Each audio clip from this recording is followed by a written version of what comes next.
Un été de résistance, 80 ans après.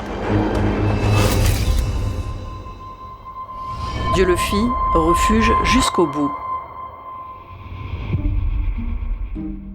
Pendant la Seconde Guerre mondiale, Dieulefit offre un abri aux Juifs, aux intellectuels, aux persécutés des régimes nazis et fascistes. Le village et ses alentours accueillent environ 1700 réfugiés. Les dénonciations se comptent sur les doigts d'une main. C'est ce qu'on appelle le miracle de Dieulefit. Mais à l'été 1944, la guerre se rapproche. Le 6 juin, après le débarquement en Normandie, c'est l'euphorie à Dieulefit. Les résistants reprennent la mairie et la poste, décrochent les portraits de Laval et Pétain. Un comité de libération se forme, trop tôt, raconte Muriel Reit-Soubeyran, petite fille de Marguerite Soubeyran, figure majeure de la résistance dieulefitoise. Les maquisards, les résistants qui étaient venus à visage découvert dans le village de Dieulefit se rendent compte que c'est une grosse erreur.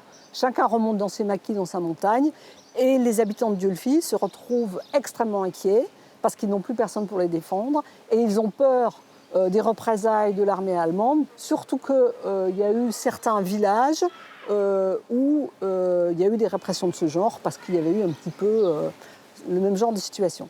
À Cré, Saillant, Die, Valréas, Bourdeau, Soult, les Allemands mènent des expéditions punitives. La 9e compagnie des résistants FTP se poste à Dieulefit pour protéger le village. L'ennemi n'y entre pas. Alors, les Allemands ne rentrent pas à Dieulefit, puisque une semaine après le 6 juin, ils viennent avec 2 camions, donc une quarantaine d'hommes, en direction de Dieulefit. Et ils se rendent compte qu'au niveau du Bridon, là où la route se resserre, il y a des rochers de chaque côté.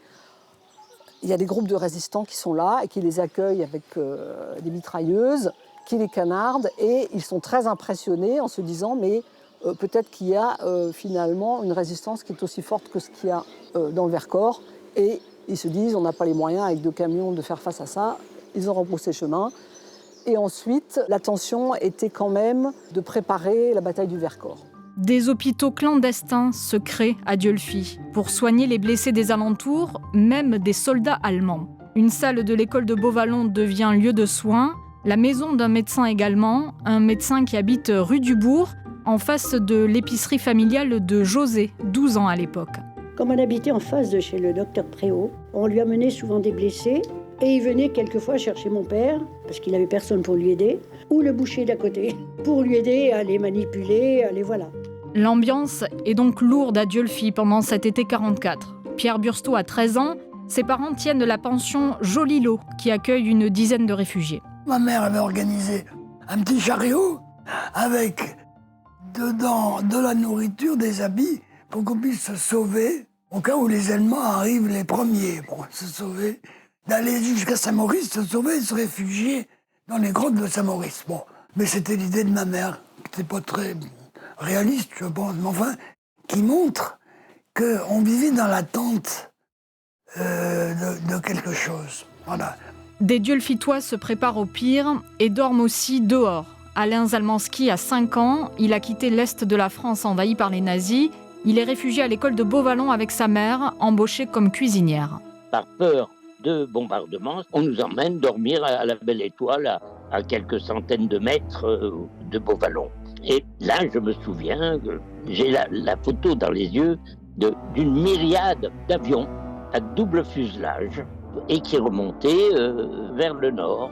Il identifie ce moment le 15 août, le débarquement de Provence. Quelques jours après, l'adolescent Pierre Bursteau est envoyé par sa maman voir ce qui se passe au centre de Dieulefit, place Châteauras.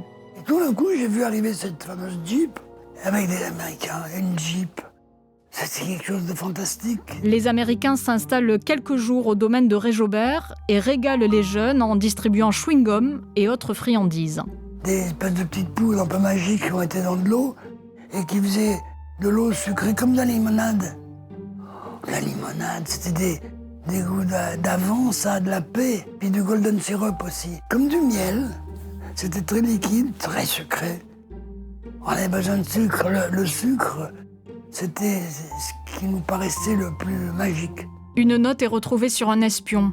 Un projet d'expédition punitive à Dieulefit le 13 août, mais les nazis sont pris sur d'autres fronts. Dieulefit est épargné jusqu'au bout.